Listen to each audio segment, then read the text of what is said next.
Hi guys, welcome to my channel. In today's video, I'm going to try something a little bit different. So basically, I'm just going to rant about some K-pop companies' decisions because I really just want to vent and just sort of, complain and distress. Mostly, I'm just going to be criticizing some companies' decisions. Warning, these are just my opinions and feelings. If you disagree, that's cool. Also, I only included companies where my faves are because I'm honestly not informed about others. But if you want to tell me some shit your face company is doing, tell me in the comment section down below. So without further ado, let's start.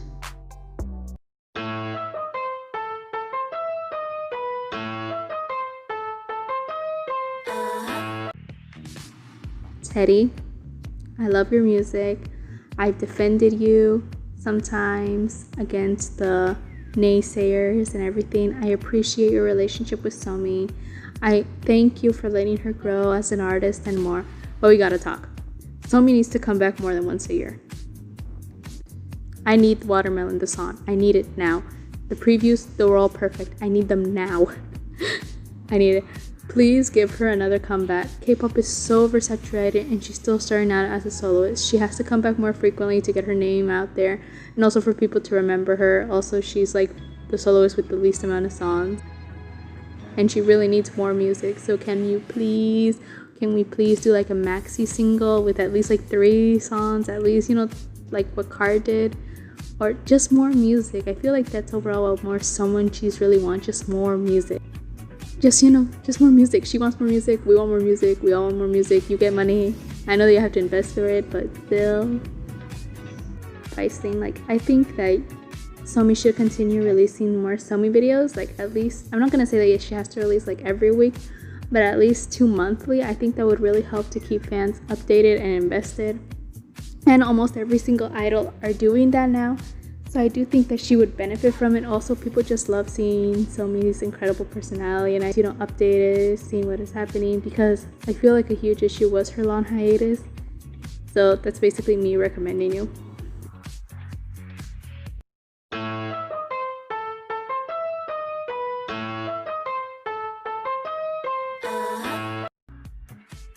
Jellyfish, could you please stop acting like you're pledis entertainment? Please. Please. And can you please just tell me, are gugudan disbanded or not? This long hiatus already screwed them over for any potential comeback because they're already they would have to compete with another whole generation, which is already done for. I know you probably don't think it's worth giving them a comeback because you haven't given them one. Plus, with Sally being in Bonbon Girls and through what she said in Produce Camp, it's practically almost confirmed that they low-key disbanded. I just wish you were upfront about it and not like Pledis or MBK. Just say it. Just tell me so I don't have to, have any hopes that they might come back. Okay, on that side note, I really want to make a video talking about how Jellyfish high-key screwed over gugudan with their amazing management decisions. But I still have to find more information and still look it up. But the thing about like the whole Sally thing is that I don't know if because you're still posting stuff about Sally. So she's still under Jellyfish Entertainment, but she's not able to come back for like 2 years, I think, or more. I don't know if the Produce Camp contract is, the Tencent contract is. All I know that it's basically like impossible for them to come back, and honestly there's no point in them coming back when I can understand that from a financial standpoint it's more profitable to, keep them, to basically keep Sejun as a soloist. But just confirm it to me, like this whole not having over a year of nothing of inactivity isn't helping.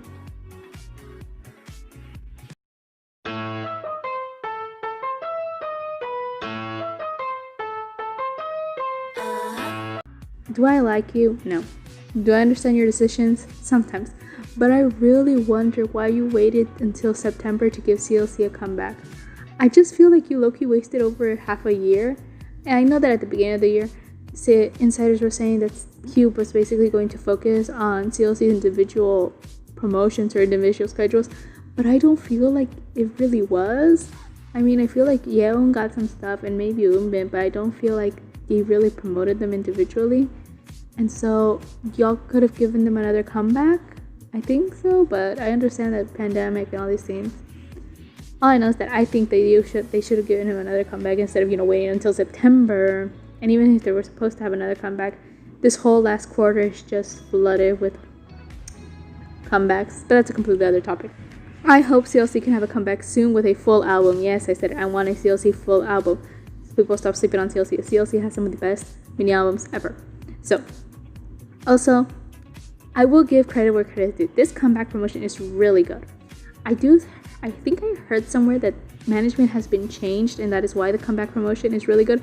My only question is that why didn't you keep this sort of like promotion and like started it sooner?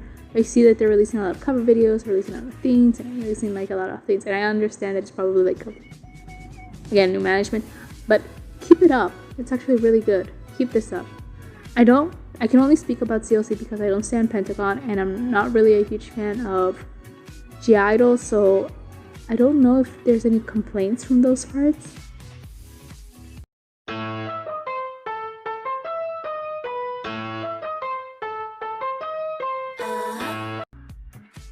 Pledis, I won't sugarcoat it. I really don't like you. You killed 3 of my favorite girl groups, After School, Orange Caramel, and Pristin. They killed them all. And now, the newest revived themselves. You're low-key killing them with the lack of newest OT5 promotions. I barely felt their last comeback. What I don't understand about Pledis is that they, obviously after, the whole, okay, because again, a whole video of this topic could be made. Pledis basically, with their amazing management decisions, decided to, they almost killed Newest with their great management decisions. Newest went to produce. They got successful back because the exposure and everything, and then they started promoting as Newest W, and they were promoting very well at the time. The moment Minhyun comes back, the promotions just disappear. Like, I just don't get it. It's like now it's not with the other loves. It's constantly like they're not giving Newest OT5 promotions unless it's on their channel. But promotions like in Korea, and the fact is that here's the thing: Newest is doing extremely well in Korea. Like, it's not that they're unpopular and that they're not doing well or anything. That's why they're not getting attention. No, they're actually doing very well in Korea, which is why it boggles me that there's no like OT5 promotions anywhere, and any jobs that they get them by themselves. But Pledis in general is trash, so what do I expect from them?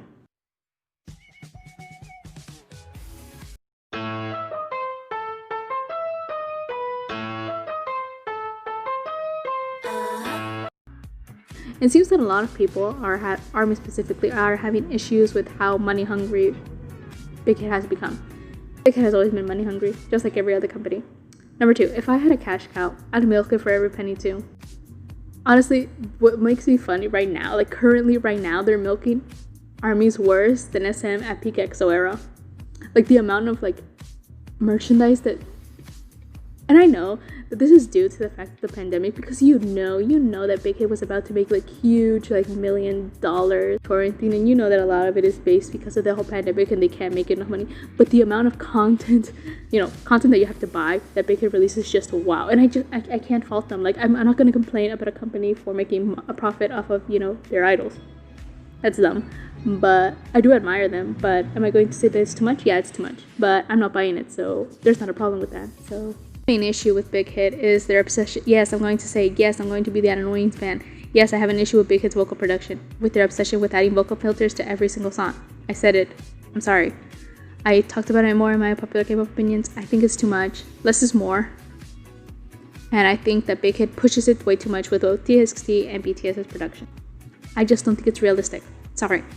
And if they're gonna make it into their thing, then can they at least give some songs that don't have that? Like, it's getting too much, and I don't like it. Can we talk about how giving the BTS members actual solo activities won't really harm them? I feel like that's something that I don't really get. I get it, and I don't get it, and I'm scared of talking about it because I know that some people will come out of me, because Big Hit has managed to, brainwash ARMYs with the OT7, thing so much. At the end of the day, there's going to be moments where the group won't be able to be OT7, due to enlistment and due to other things, where they'll have to, go solo or go into units. So I do think that starting with solo promotions would be an interesting idea now. I just don't understand why Big Hit doesn't do it. And Big Hit, I feel like, does this overcorrection, these OT7, to really put a lot of value on the brand name. But by doing so, I do think that that might affect solo activities in the long run, especially for some members more than others. My main issue is that why won't they give them something? I don't think that giving Jimin one solo magazine activity, he has a lot of brand value. I don't think that's going to destroy the OT7 name. I just feel like there's like a lack in, you know, effort and interest in the solo. And again, it could be that the members are not interested in it themselves, but I think that more solo opportunities would be fun. Also, there's like a like I know that like everybody was like, but it's like the blatant favoritism in Bighit is just so obvious. But basically, Bighit has their favorites. There could be a whole video talking about Bighit.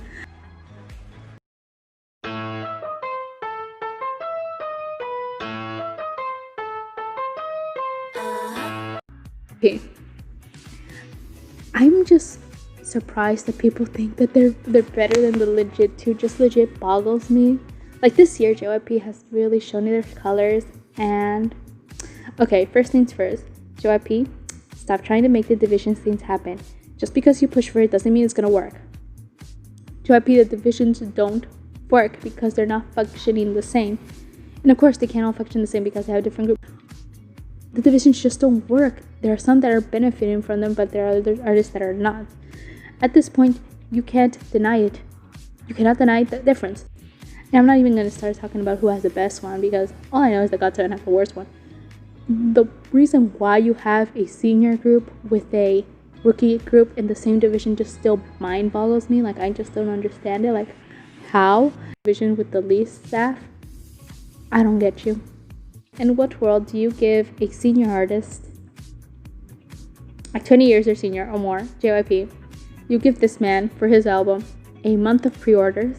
Yeah, a month of pre-orders.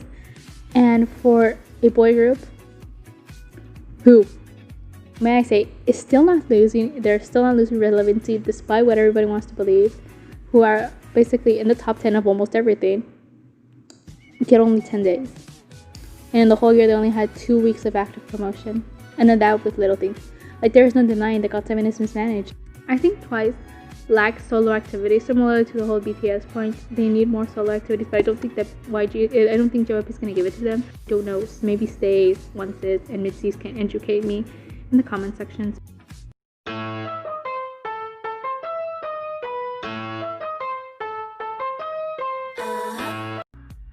So, YG. I know you the most here, and I know this year you've been trying really, really hard. But you gotta try harder.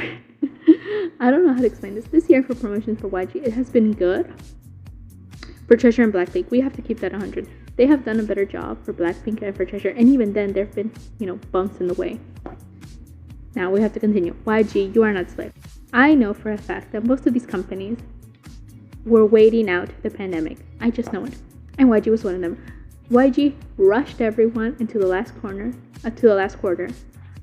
because A, they were probably waiting for the pandemic to reach. They think nobody in the world thought that it was going to last as long as it has, and I think YG honestly really wanted it to, you know, pass over, because YG's main money is tour money. I know for a fact that had there been no pandemic, we wouldn't be getting all these. So right now, I feel like my main issue with YG, even though they're learning to keep the theme, I feel like they made a huge mistake by, you know, waiting out the pandemic, because now almost all their artists are going to return between October and November, with the possibility of bigbang coming in December, and that is just going to be like such a convoluted mess. Another huge issue that I'm finding with YG is that they're not, like, again, similar to JYP, they're not keeping like all the artists, you know, with the same, you know, level of promotions, which again makes sense. They can't really promote the same at the same level. But again, you have other artists besides Treasure and Blackpink. There's Ikon. Ikon's still there. I do think that YG is, like I said, YG is doing better, and we have to recognize growth where there has been growth, but you gotta try harder. I also think that YG needs to do a better effort in the fact of protecting their artists, which is something that I forgot to say with JYP. Both of you suck at protecting your artists. Like I said, YG, you have a lot of things to get better at.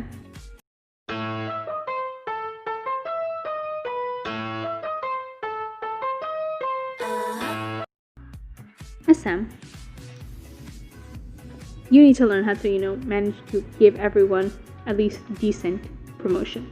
I feel like some of y'all gonna be real mad at me. NCTzens, please cover your ears. The reason why other fandoms get really mad when they see NCT promotion is that NCT at least gets more web things or more things that can be able to be seen, or more opportunities to be promoted in comparison to the other artists, and that obviously pushes the other, you know, fandoms off. SM's problems again, promotion, not new. feel like the main issues right now with SM is basically the lack of promotions for their senior artists. Right now, the lack of promotions that they have given entertainment is basically unforgivable. I feel like had SM managed Shinee, NCT, and EXO better, people wouldn't have issues with superm. But since they managed those three groups badly, that is why, well, in Shinee's case, it's Taemin. Since they managed that badly, that is why there's so many people who are against superm. They basically made their own consumers against them because of how it is. There's so many people nowadays who didn't want to promote the whole. There are still people now who don't want to promote the superm's album thing because it basically, got in the way of Taemin's promotions, and it is true because of the way that it was laid out. Also, now they released the whole NCT 2020 thing. People have totally forgot about the whole superm thing. Also, can we talk about the lack of professionality of the interns and SM is, hiring nowadays? I mean, SM, if you're going to hire such low-level, people messing up, people, unleashing MVs at the wrong time, people, deleting and re-uploading stuff, then just hire me. I don't know, just hire me. I could probably do a better job. Just hire me to become the new merch bot. I'll do it. That was all for this video. My throat is killing me. I did the horrible mistake of doing this after work, and now I can't speak. Tell me in the comment section below what are your complaints towards your face company. I might make a part 2 including companies that I didn't include in this video, or follow-ups, maybe with companies that you guys explained to me the situation. If you like this video, please like, comment, and subscribe for more K-pop content. Please remember to stay safe, stream your face, and I'll see you next time. Bye!